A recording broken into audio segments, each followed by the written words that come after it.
Pessoal, vamos conversar sobre tratamento de lodo? Então, aguenta a vinheta.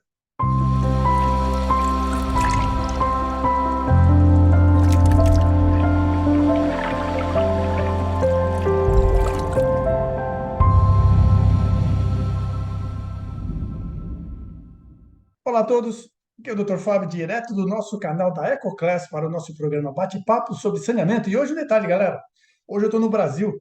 Hoje eu estou gravando esse episódio sobre o nosso bate-papo sobre saneamento, direto de Lucas do Rio Verde, uma cidade aprazível aqui do Mato Grosso, um calor maravilhoso e uma cidade linda.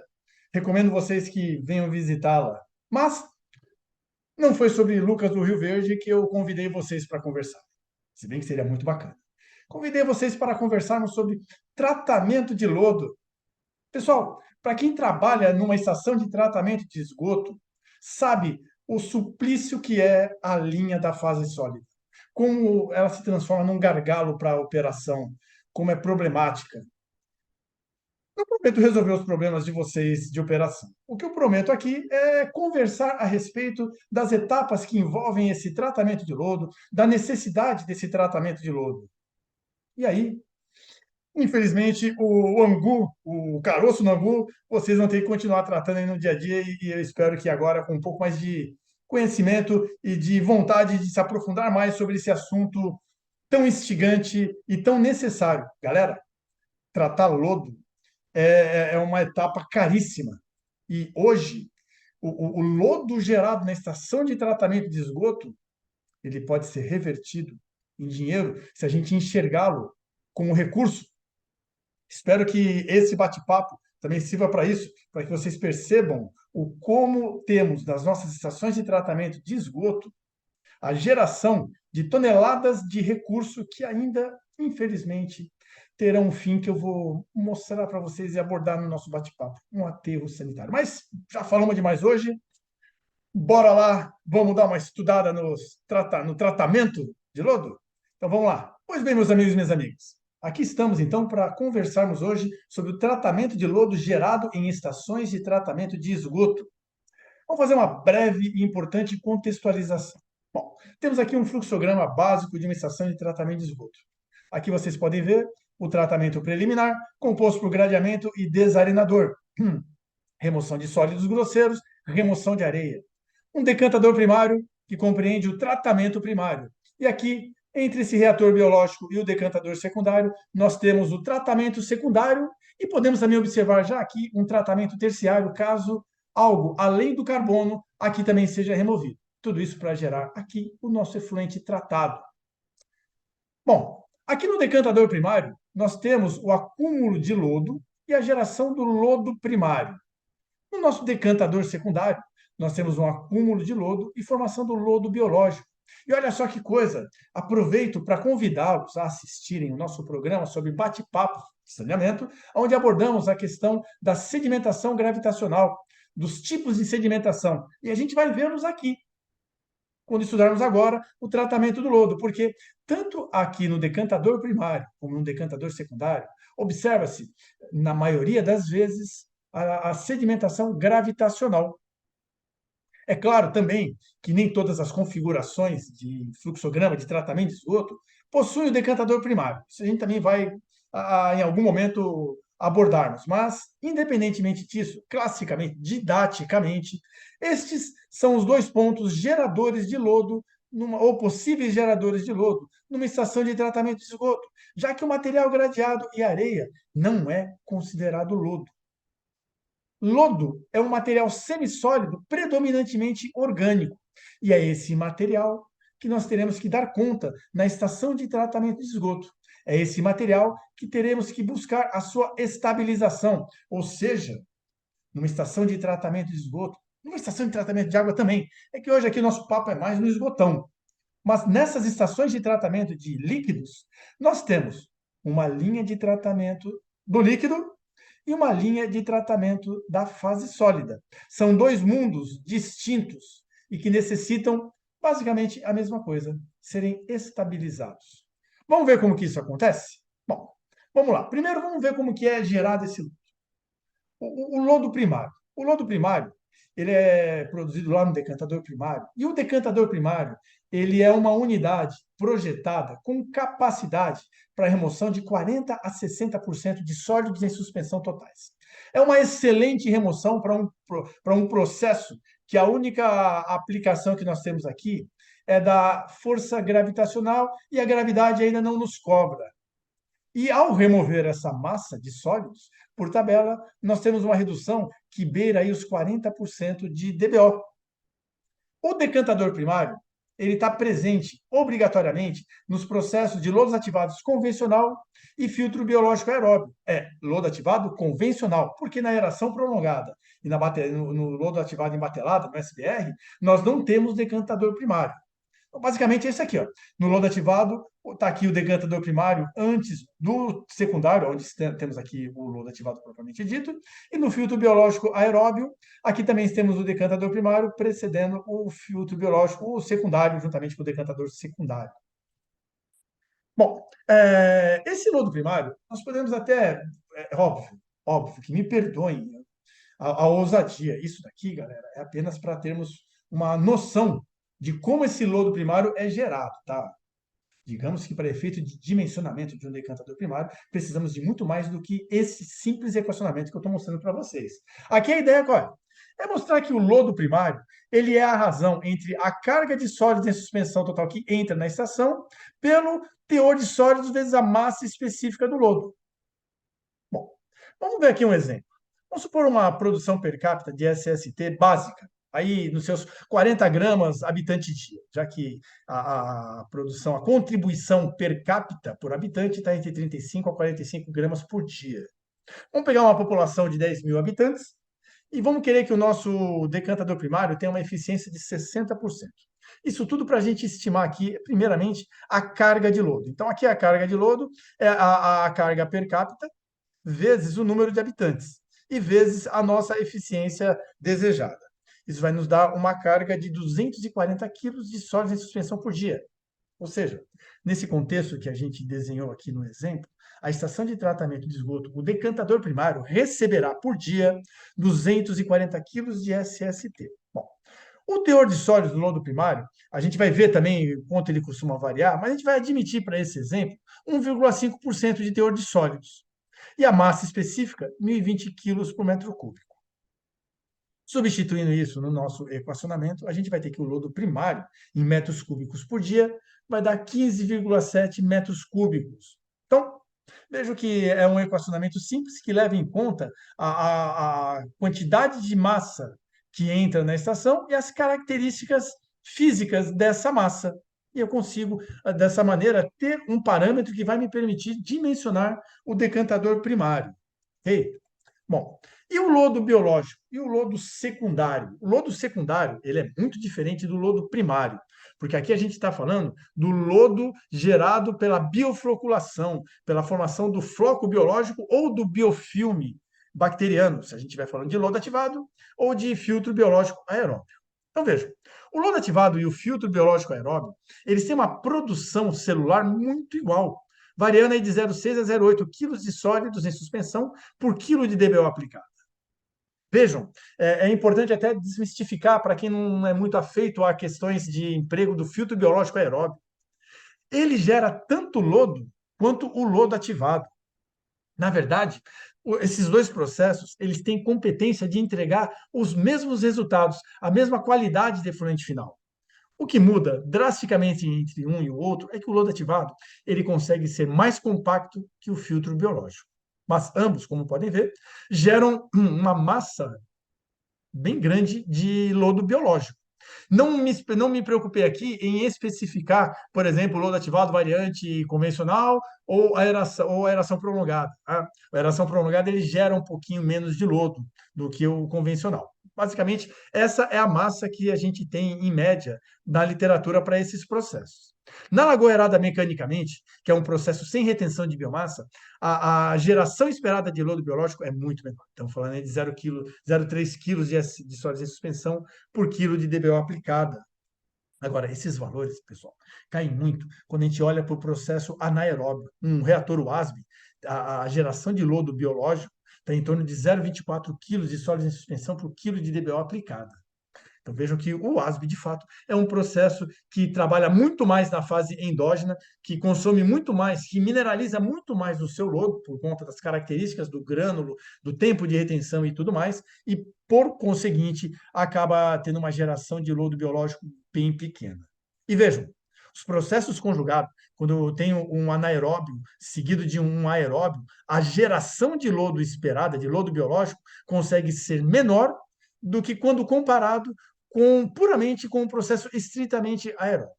Enfim, hoje a grande busca é por processos compactos e que tenham uma excelente eficiência, mas que tenham uma baixa geração de lodo biológico. O lodo primário, a geração de lodo primário, está muito associado ao carga recebida de esgoto, que é uma função da população atendida. Ou seja, é uma característica do esgoto. Estamos falando puramente da matéria orgânica e dos resíduos inertes que vêm no esgoto. Não consigo mexer muito com isso. Eu consigo ter uma maior ou uma menor geração de lodo se eu atendo mais ou menos população. Já a geração do lodo biológico, que está lá no tratamento secundário, é uma função do processo. Por exemplo, o MBBR, processos com biomídias, como o MBBR, produzem menos lodo. Enfim, o MBR, há uma série de processos onde essa geração de lodo ela pode ser maior ou menor do que o outro quando comparado. E isso é muito importante e interessante, porque, como a gente vai ver, o tratamento de lodo dá muito trabalho e é muito oneroso. Dessa forma, a gente tem alguns lodos, geralmente, olha que bonito, hein? Olha que frase bem construída. A gente tem alguns tipos de lodo geralmente gerado na ET. Vamos lá ver. O lodo primário é aquele, como vimos, vem do decantador primário, composto por sólidos retidos no esgoto por meio de sedimentação gravitacional. Vejam, se ao invés do decantador primário eu tiver o ASB, eu já não tenho um lodo primário, eu vou ter um lodo anaeróbio. Se ao invés do decantador primário eu tiver um flotador por ar dissolvido, eu também não vou ter um lodo primário, eu vou ter um lodo químico. Tá? Então, para eu ter um lodo primário, eu tenho que ter um decantador primário, sedimentação gravitacional. Eu posso ter um lodo aeróbio não estabilizado, que aí é aquele lodo, estou falando já do sistema do tratamento secundário, do lodo biológico, principalmente dos sistemas de lodo ativado convencional e processos aeróbios com biofilme com alta carga, porque o lodo ainda não conseguiu se estabilizar. Ele é composto por essa biomassa descartada intencionalmente com um grande conteúdo energético. A relação SSV e SST é muito alta nesse tipo de lodo.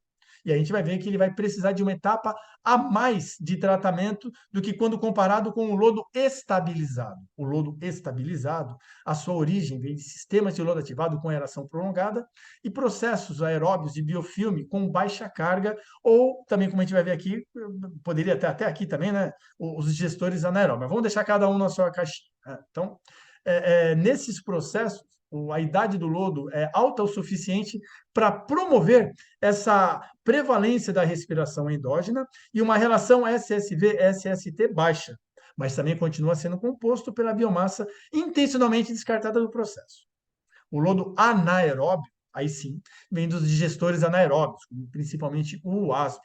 Ele tem um baixo conteúdo energético, porque predomina a respiração endógena, e um processo de mineralização muito avançado.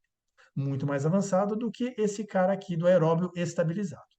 O lodo misto, meus amigos e minhas amigas, é quando, na linha de tratamento de lodo, eu misturo esses dois aqui, ó, o primário e o aeróbio não estabilizado. E aí, então, ao misturar esses dois lodos, as suas características acabam sendo mistas também. Acabam sendo uma mistura dessas duas características que compõem o lodo, cada um dos lodos que fazem parte dessa mistura. Já adianto que as estações de tratamento de esgoto que tratam o seu lodo e que possuem o lodo primário, a maioria esmagadora vai misturar os dois lodos. Por quê? O lodo aeróbio não estabilizado, o lodo biológico, esse cara aqui, ele retém muita água, ele é ruim de adensar, ele é ruim de desidratar. Quando você mistura com o primário, as características de sedimentabilidade e de desidratação melhoram significativamente. Então, dificilmente você vai ver alguma estação onde você tenha na linha de tratamento do lodo uma linha para o lodo primário e uma linha para o lodo biológico. Perfeito? Bom, Por que que eu tenho que tratar o meu lodo? Porque, por motivos muito parecidos, pelo que eu tenho que tratar o esgoto, principalmente para reduzir conteúdo energético. Alto teor de matéria orgânica biodegradável. Vejam, seja o lodo primário ou o secundário ou biológico, sejam eles misturados. Vou chamá-los de misto, tá? Vou trabalhar com eles na minha ideia aqui, sempre falando desse necessidade de tratamento, falando do lodo misto. Tem matéria orgânica, tem células bacterianas com conteúdo ainda energético armazenado, tem o floco biológico, tem o biofilme, está todo mundo lá. Eu preciso reduzir essa matéria orgânica para dispor adequadamente. Eu tenho que reduzir a concentração de micro-organismos patógenos para sua disposição também. E isso eu consigo quando eu reduzo o conteúdo energético. Ao fazer essa redução de conteúdo energético, na verdade, eu estou matando as bactérias de fome. E quando eu mato as bactérias de fome, por tabela, eu estou matando alguns patógenos também. Reduzir o teor de água, isso é muito importante. Eu tenho que aumentar o teor de sólidos para facilitar o transporte e a disposição final, para que o aterro sanitário aceite esse lodo desidratado, para que eu não gaste os tufos de dinheiro para transportar esse lodo com muito. Imagina, eu estou pagando para levar mais água do que sólidos. Não, eu tenho que desidratá-lo, eu tenho que reduzir o seu teor de água, aumentar o seu teor de sólidos, para não só facilitar, mas também para baratear o custo de transporte desse lodo. E aí, para isso, geralmente nós temos essas três etapas. Nem sempre vamos usar todas: adensamento, digestão e desidratação. Isso aqui compõe o tratamento da fase sólida e são elas agora que a gente vai ver mais pormenorizadamente. Vamos começar pelo começo, o adensamento. O objetivo: remover a água, aumentar o teor de sólidos. Eu quero reduzir volume. Como que eu faço isso? Bom, eu tenho um lodo biológico misto com teor de sólidos de 1 a 1,5%. Quando eu levo ele para o adensador ele é muito parecido com um decantador. Eu vou ter aqui uma sedimentação, eu vou ter aqui uma compactação, eu vou ter um aumento de teor de sólidos. Olha só que maravilha. De 1 a 1,5% para 4%. Eu vou ter uma sedimentação aqui do tipo 4. Vocês lembram qual é a sedimentação do tipo 4? Sedimentação do tipo 4 é aquela que eu comentei com vocês no nosso bate-papo sobre saneamento passado. Dá uma olhada lá. É ela que acontece aqui no adensador. E dessa forma, eu tenho como quadruplicar a massa e quadruplicar a quantidade de água a menos. Eu tenho uma redução do tamanho das próximas etapas, dos volumes dos meus próximos reatores, dos meus próximos tanques, porque eu tirei água desse lodo. E para onde vai essa água que eu tirei? Volta lá para o início do tratamento. Essa água removida, ela tem que ser retornada para o início do tratamento, geralmente lá no final do preliminar. Perfeito? Bom, como que esse adensamento ele pode acontecer? É muito mais comum o adensamento por gravidade. Ele pode ser aplicado para lodo primário, biológico e misto. No adensador por gravidade, que é o que eu usei no exemplo do slide anterior, a gente atinge o teor de sólidos aí da ordem de 4%, usando apenas a força da gravidade, a sedimentação do tipo 4. Eu posso também utilizar um flotador por ar dissolvido, aí somente para lodo biológico. O lodo primário não vai flotar bem e o lodo misto, porque eu tenho o lodo primário, também eu posso não ter uma boa flotação. Aqui eu tenho um teor de sólidos de 3 a 6%. E por fim, algo mais caro, porque eu uso máquinas, eu uso um adensamento mecanizado, posso utilizar para todos os tipos de lodo e obter um teor de sólidos de 5 a 7%. Ou seja, eu tiro mais água ainda. A gente pode estar falando, poxa, mas aqui eu consigo 4, aqui é 5. Galera, esse 1% aqui é muita coisa, viu? Mas, enfim, essas são as formas de adensamento do lodo biológico ou primário, juntos ou separados. Perfeito? Dessa maneira, o que eu estou fazendo? Eu estou reduzindo o tamanho desse cara aqui, da etapa da digestão. Isso quando eu preciso ter a etapa da digestão. Porque qual que é o objetivo da digestão? É remover conteúdo energético em lodo não estabilizado. Ou seja, se eu tenho um WASP, eu não tenho etapa da digestão. Se eu tenho um lodo ativado à aeração prolongada, eu não tenho a etapa da digestão, porque ambos os lodos já estão devidamente estabilizados. Eu posso ter simplesmente um adensador para aumentar o teor de sólido desse lodo, ou de repente vai passar tudo e ir para o final já direto para a desidratação. Tá? Bom, mas é claro que a gente está falando daqui da digestão, uma etapa importante do tratamento de lodo não estabilizado. Lodo com conteúdo energético ainda a ser removido. A digestão do lodo pode ocorrer de duas formas: a digestão aeróbia e a digestão anaeróbia. Ambas as formas de digestão têm por única meta, a promoção do metabolismo endógeno. Eu vou confinar os micro-organismos com a matéria orgânica presente, quer seja a que veio junto lá do lodo primário, quer seja a matéria orgânica armazenada no floco ou biofilme, eu vou confinar tudo isso num ambiente onde a comida que tem é essa que veio junto com o lodo. Não vai ser introduzido comida lá dentro. Eu deixo lá. Na digestão aeróbia, eu introduzo ar, tal qual um tanque de aeração, eu tenho um sistema de aeração. E aqui na digestão anaeróbia, simplesmente deixa eles lá confinado num digestor anaeróbio. Com o passar do tempo, acaba-se o substrato externo, acaba-se completamente, exaure-se a respiração exógena, e aí começa a ter o metabolismo endógeno, a bactéria consumindo a sua própria reserva. É aqui que a gente vai ter, então, a mineralização do lodo. Porque esse metabolismo endógeno, nessa situação, vai ser conduzido até a lise celular. Lise significa um jeito bonito de dizer que a membrana da célula estoura, significa que a célula morre, a bactéria morre. Então, veja, na digestão anaeróbia, eu tenho a introdução de oxigênio para promover a estabilização do conteúdo energético, ou seja, eu tenho aqui a oxidação da matéria orgânica, portanto, um metabolismo oxidativo muito mais intenso e mais rápido, o que me faz ter um tempo de detenção hidráulica menor, de 12 a 18 dias. Isso faz com que, naturalmente, o volume do reator com digestão aeróbia seja menor, o que me dá um menor custo de implantação, não um custo de manutenção, porque a introdução de oxigênio custa dinheiro. Por outro lado, na digestão anaeróbia, eu não tenho a introdução de oxigênio, que é óbvio, né? Portanto, um metabolismo fermentativo menos efetivo, mais lento, o que faz com que o TDAH seja muito maior. Falando de 18 a 45 dias. Logo, o reator vai ser muito maior. Eu tenho um menor custo de operação, porque me falta, eu não tenho oxigênio para pôr aqui.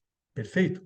Basicamente é assim, galera. É o espaço que eu tenho que muitas vezes vai me encaminhar para uma digestão aeróbia ou uma digestão anaeróbia. Se na minha ET eu tenho espaço, eu acabo optando pela digestão anaeróbia, porque eu consigo ter um menor custo de operação. É mais fácil. Se eu não tenho espaço, eu não tenho opção, eu vou ter que gastar dinheiro para manter essa introdução de oxigênio e busco a digestão aeróbia como uma forma de digestão do meu lodo. Aqui, galera, na digestão anaeróbia, eu tenho três definições, né? Três categorias. A digestão anaeróbia com baixa taxa, onde eu não tenho homogeneização e nem aquecimento. É um tanque onde eu taco o lodo e deixo lá, esqueço por esse TDAH. A digestão anaeróbia convencional, eu tenho homogeneização.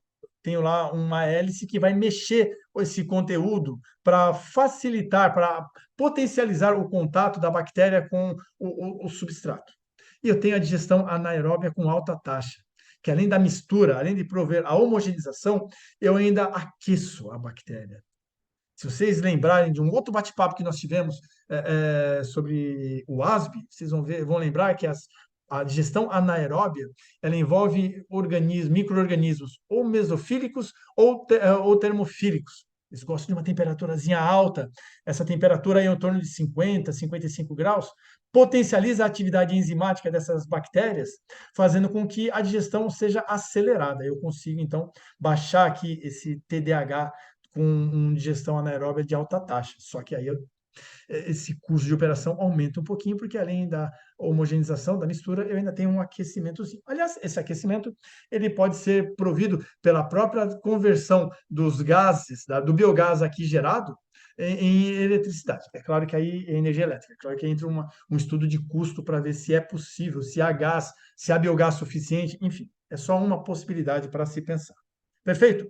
Então, dessa maneira, a gente tem a digestão do lodo, a gente mata a bactéria e aqui também nós temos a extração de água. Nós temos também um aumentozinho aí do teor de sólidos. E essa água, ela vai voltar para o início do processo. Só que aqui com um detalhe importante. essa água que sai aqui, esse líquido que sai do digestor, que volta para o processo, é riquíssimo em nitrogênio e fósforo. Por quê? Porque as bactérias que estão aqui ou aqui vão se comer até a morte. E quando elas morrem, elas acabam liberando nitrogênio e fósforo, né? Então, esse líquido acaba tendo altas concentrações de nitrogênio e fósforo. Opa, o que pode ser interessante como uma possibilidade de recuperação de nutrientes. Só para ilustrar aqui, e vou parar no ponto final, precipitação de estruvita. Estruvita, vou um pouco além. A estruvita, galera, é um minério que pode ser gerado pela composição de magnésio, nitrogênio e fósforo. Há uma relação estequiométrica entre esses três elementos, que em determinadas situações formam um cristal que a gente chama de estruvita. Estruvita tem um grande valor agronômico econômico. Por quê? A estruvita é fonte de nitrogênio e fósforo. Só que ela tem uma característica muito interessante. Ela, quando no solo, ela começa a liberar nitrogênio e fósforo, mas de uma maneira muito lenta, muito gradual, fazendo com que não haja, ou melhor, ou com que haja um melhor aproveitamento dos nutrientes no solo. É um minério muito, muito interessante.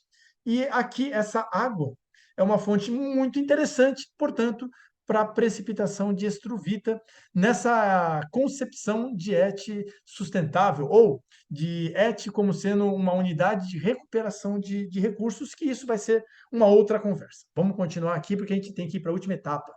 Então, veja, dentro do ciclo completo do tratamento do lodo. Eu primeiro adensei para aumentar o máximo possível do teor de sólidos, para tirar o máximo possível de água, para compactar, para que os meus próximos processos fossem menores. Então, adensei, tem conteúdo energético ainda lá, tem matéria orgânica. Digerir, reduzir o máximo possível a quantidade de matéria orgânica. Por tabela, matei uma cacetada de bactérias, inclusive boa parte das patógenas.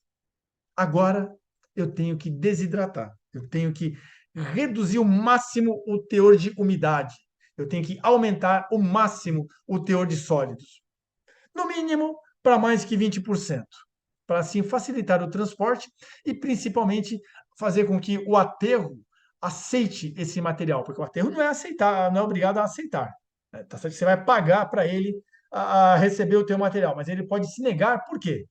Se esse lodo desidratado não tiver com um teor de sólidos alto, ele pode ser pastoso o suficiente e comatar a célula do aterro, causando problemas seríssimos para o gerenciamento do aterro sanitário. Então, é necessário que esse lodo ele não ofereça riscos de comatação da célula do aterro. Daí a obrigação de que ele seja bem desidratado. E como que a gente pode fazer isso? Por uma desidratação natural ou uma desidratação mecanizada. A desidratação natural é, sem sombra de dúvidas, muito tranquila e é consagradamente o leito de secagem, onde obtém um teor de sólidos em torno aí do seu 30%. Desidratação mecanizada, nós temos aí algumas máquinas desaguadoras. Eu trouxe aqui dois exemplos que são talvez os mais utilizados: decanter centrífuga e o filtro prensa de placas. A centrífuga te oferece um teor de sólidos bem maior de 20%.